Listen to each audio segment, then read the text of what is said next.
Sinunog ang isang devil effigy sa Guatemala City bilang pagsisimula ng Christmas season doon. Sa Vatican City naman, nagningning na ang kanilang giant Christmas tree. Papasada ang UB Express overseas.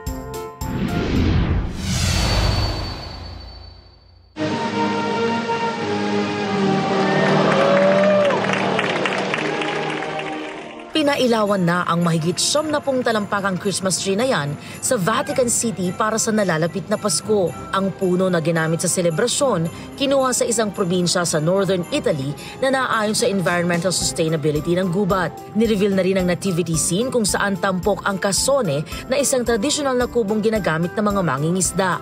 Masisilayan ng mga yan hanggang January 12 ng susunod na taon ng pagtatapos ng Christmas season.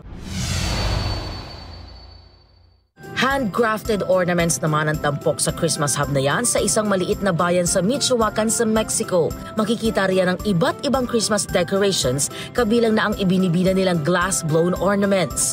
1960s nagsimula ng isang residente ang paggawa ng mga ornament na naging patok na pagkakakitaan sa lugar. Bukod dyan, dinarayo rin ang lugar dahil sa kanilang Santa Claus Village. Inaasahang aabot sa 500,000 ang bibisita sa lugar ngayong taon.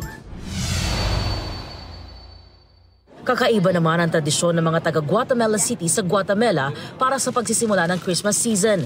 Sinusunog nila ang isang devil effigy. Tinatawag yang Burning of the Devil na 100 taon nang ginagawa sa lugar tuwing gabi ng December 7 bilang simbolo ng pagiging malinis bago ang selebrasyon ng Catholic Day of the Immaculate Conception sa December 8. Bukod sa effigy, maaari ring sunugin ang devil piñatas. Ito ang unang balita. EJ Gomez para sa GMA Integrated News. Gusto mo bang mauna sa mga balita? Mag-subscribe na sa GMA Integrated News sa YouTube at tumutok sa unang balita.